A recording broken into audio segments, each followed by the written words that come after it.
Hi hello, ഞാൻ ശ്രീ പ്ലാൻസിൽ നിന്നാണ്. അപ്പോൾ ഇത് നോക്കൂ, നമ്മളുടെ സുന്ദരി കലയിടിയും. മഴയായപ്പോൾ കലയിടിയങ്ങൾക്ക് എല്ലാം തന്നെ നല്ല ഭംഗിയാണ് കേട്ടോ കാണാൻ. അപ്പോൾ ഇത് നല്ല ഭംഗിയുള്ളൊരു കലയിടിയും വെറൈറ്റിയാണ്. കലയിടിയും ഹംബോൾട്ടി എന്നാണ് ഇതിൻ്റെ പേര്. അപ്പോൾ ഇത് ഇപ്പോൾ മഴ സീസൺ ആയപ്പോൾ ഒരുപാട് കലയിടിയങ്ങളൊക്കെ പൊട്ടി മുളച്ച് വരുന്ന സമയമാണ് കേട്ടോ.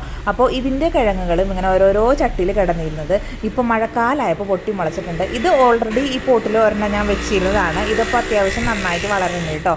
ഇനി ഞാൻ വേറൊരു സൂത്രം കാണിച്ചു തരാം. കണ്ടോ, ഈ ഒരു പ്ലാന്റിൻ്റെ ചട്ടിയിൽ ഈ ഒരു കിഴങ്ങുണ്ടായിരുന്നു. അപ്പോൾ ഈ സീസൺ, ഈ മഴക്കാലമായപ്പോൾ, ഈ തണവ് സീസൺ ആകുമ്പോൾ എല്ലാ കലയിടിയങ്ങളും എവിടെയെങ്കിലും കിടക്കുന്നുണ്ടെങ്കിൽ ഒരു ചെറിയ കിഴങ്ങായാലും മതി, അതിങ്ങനെ പൊട്ടി മുളച്ച് വരും കേട്ടോ. ഇത് നമ്മളുടെ റോസിൻ്റെ പോട്ടാണ്. നല്ല വെയിലത്താണ് കേട്ടോ റോസ് നിൽക്കുന്നത്. പക്ഷെ മഴ കാരണം കൊണ്ട് അതിലും ഉണ്ടായിരുന്നു ഒരു കലയിടിയത്തിൻ്റെ കിഴങ്ങ് ബൾബ്. അപ്പോൾ അതും മുളച്ച് വന്നിട്ടുണ്ട് കേട്ടോ. അപ്പോൾ നമുക്ക് ഇങ്ങനെ കിട്ടുന്ന കലയിടിയങ്ങളൊക്കെ മാറ്റി ഓരോരോ ചട്ടിയിലേക്ക് നമുക്ക് മാറ്റി നടാം